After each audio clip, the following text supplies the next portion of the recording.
नमस्कार दोस्तों, स्वागत है आपका। खासतौर से 9वीं के छात्रों का हम देख रहे शेमोशी प्रथम भाग लेसन नंबर 4 कल्पतरुहु। इसका हम देख रहे रिवाइज्ड अभ्यास।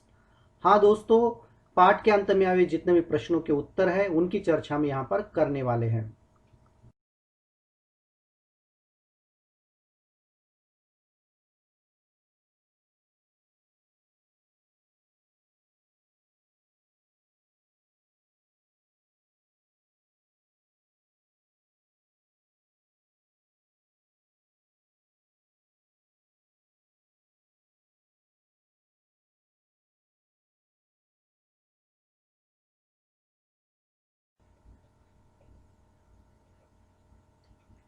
एक पदेन उत्तरम लिखत।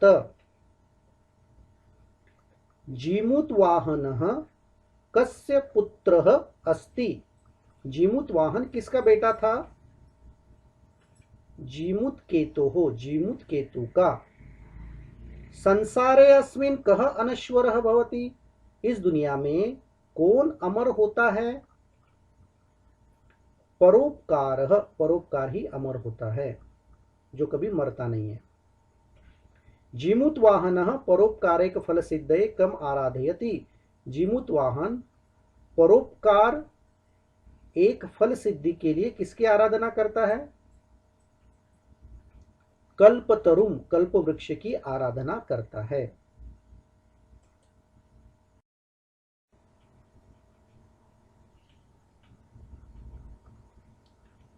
जीमूतवाहनस्य सर्वभूतानुकंपया सर्वत्र किम प्रथितम।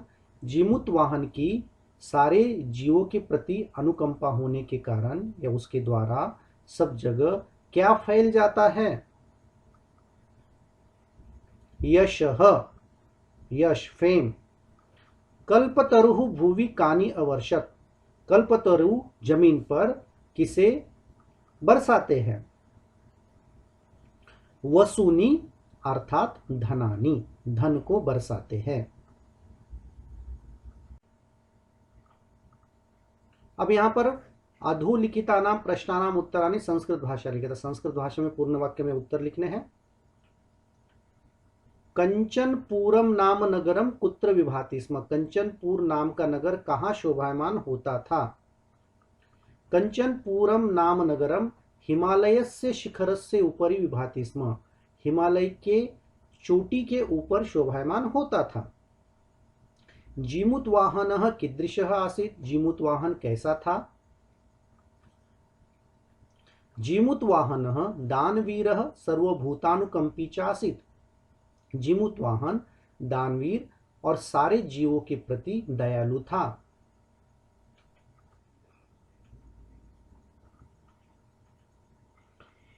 कल्पतरोः वैशिष्ट्यम आकर्ण्य जीमूतवाहनः किम अचिंतयत्।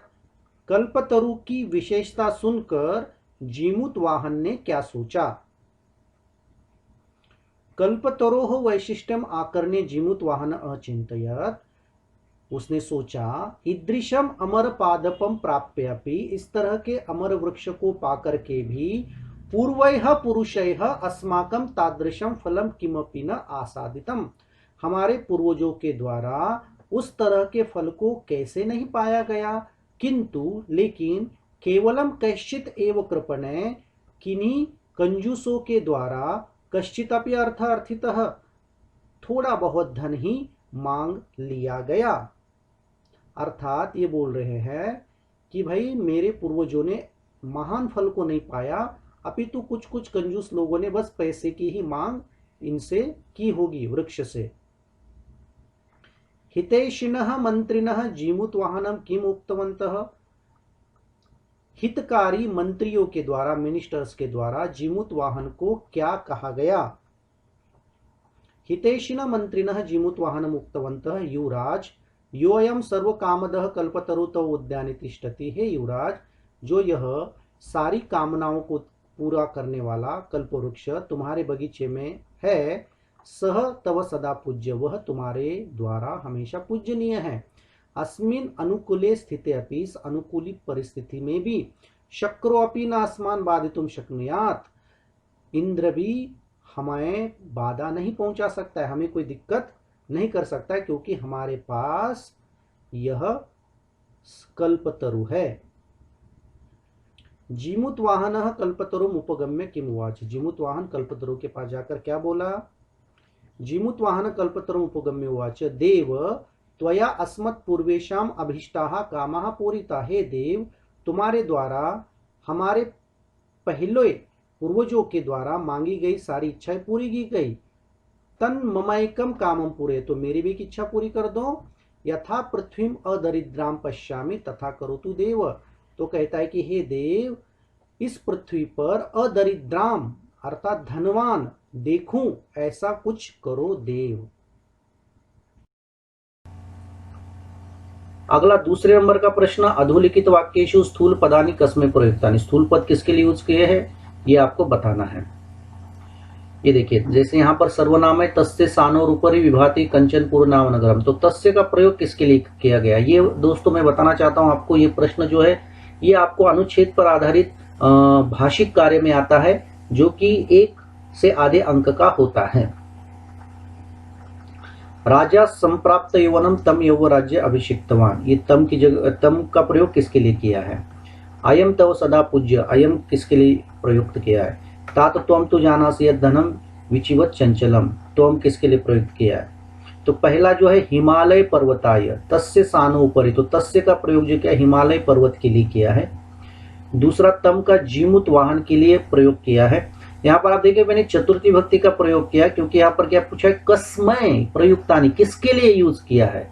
तो दोस्तों यहाँ पर ये सर्वनाम जो भी नाम रहेगा उसकी चतुर्थी भक्ति, ये पुल्लिंग में है तो पुल्लिंग में, स्त्रीलिंग में है तो स्त्रीलिंग में, लेकिन लगेगी चतुर्थी भक्ति की।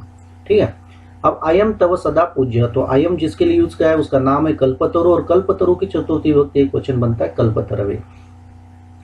त्वम किसके लिए यूज किया है? तो त्वम जीमुत केतु, और जीमुत केतु की चतुर्थी भक्ति एक वचन बनता है जीमुत केतवे। यहां पर अभी हम देखते तीसरा प्रश्न।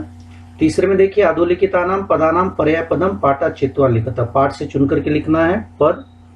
तो यहाँ पर आप देखिए ये प्रश्न दिए है, तो ये शब्द दिए, इसके पर्याय पद कौन कौन से यूज किए उसको अपन देखते हैं। पहला क्या है? पर्वत, तो पर्वत के लिए नग है। दूसरा है भूपति ही, भूपति के लिए राजा है। तीसरा है इंद्र, उसके लिए शक्र आया है। धनम, वसुनी, इच्छितम, अभीष्टम, समीपम, अंतिकम, धरित्रीम, पृथ्वीम, कल्याणम, हितम, वाणी, वाक, वृक्षः, तरुः, ऐसे आए हैं। यहां पर देखिए चौथा प्रश्न है, विशेषण विशेष दिए, क स्तंभ में विशेषण और ख स्तंभ में विशेष दिए है, तो इनको अपन क्या करना है? जोड़ी मिलानी है। तो यहाँ पर आप देखिए ये प्रश्न है, यहाँ पर ये सारे के सारे विशेषण और ये विशेष्य है। तो अगली स्लाइड में अपन इसको विशेषण विशेष्य को जोड़ेंगे। अब इसमें आप देखिए यहाँ पर मैंने विशेषण किए और इसके अनुकूल कौन कौन से विशेष्य आए हैं इसको अपन देखेंगे। आपको यदि ये याद नहीं है तो उसके लिए आप देखिए यहाँ पर मैंने फिर से जो पिछली वाला जो स्लाइड था उसको यहाँ पर लिया है। अब इसमें से कौन कौन से विशेषण विशेष्य है जो यहाँ पर आएंगे। तो पहला क्या है? कुलक्रम आगतः, तो इसका उत्तर आएगा कल्पतरुः, यहाँ पर दिया है कल्पतरुः। दानवीरः, जीमुत वाहनः, हितैषीभिः, मंत्रिभिः, विचिवच्चंचलम, धनम, अनश्वरः, परोपकारः।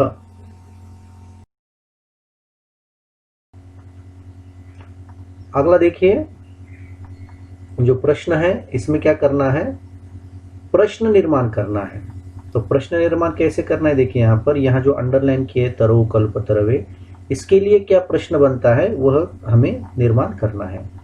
जैसे तरोहो कृपया, तरु की कृपा से उसे पुत्र प्राप्त हुआ, तो किसकी कृपा से? तो देखिए कस्य कृपया, तो यहाँ कस्य करना और यहाँ क्वेश्चन मार्क करना, ये दोनों चीजें बहुत जरूरी होती है। आपने मान लो कस्य लिखा और क्वेश्चन मार्क नहीं किया तो आपका आधा मार्क्स कट सकता है। फिर सह कल्पतरवे, कल्पतरवे ये चतुर्थी भक्ति है पुल्लिंग में, तो किम का चतुर्थी भक्ति एक वचन ही प्रयोग में आएगा। तो क्या बनेगा? सह कस्मै न्यवेदयत, फिर क्वेश्चन मार्क। फिर धनवृष्टा, वृष्टि शब्द है तो इसके लिए स्त्रीलिंग में तृतीय विभक्ति एक वचन, तो क्या बनता है देखिए, कया कोपी दरिद्र नातिष्ठेत, ये क्वेश्चन मार्क। फिर पृथिव्याम, ठीक है, पृथ्वी पर, तो एक प्लेस है, स्थान है, तो स्थान में कुत्र आता है, तो क्या आएगा, कल्पतरु कुत्र धनानि अवर्षत, कल्पतरु ने कहां धन बरसाया। फिर जीवानुकंपया, अनुकंपा, लता स्त्रीलिंग, ठीक है, तो किम का स्त्रीलिंग में तृतीय विभक्ति एक वचन, तो बनता है कया जीमुत वाहनस्य यशः प्रासरत इति।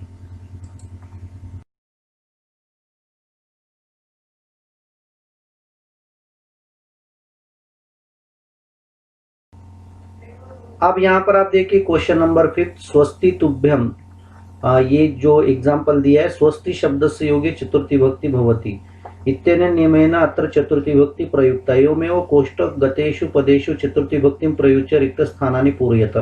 दोस्तों यहाँ पर बताया है कि स्वस्ति जो ये पद है, इस पद के योग में चतुर्थी विभक्ति आती है, और यहाँ जो भी पद मतलब जिसकी भी स्वस्ति अर्थात जिसका भी कल्याण चाहते हैं व्यक्ति का, उसके लिए चतुर्थी विभक्ति यहाँ पर प्रयुक्त की जाएगी। तो देखते कहाँ कहाँ पर हमें करनी है।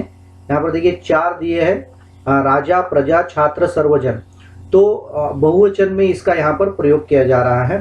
जैसे देखिए स्वस्ति राजभ्यः, स्वस्ति प्रजाभ्यः, स्वस्ति छात्रेभ्यः, स्वस्ति सर्वजनेभ्यः, तो यहाँ पर इन सबके कल्याण की कामना की गई है, और जिनके लिए कामना की गई है उनके लिए यहाँ पर चतुर्थी विभक्ति का प्रयोग किया गया है।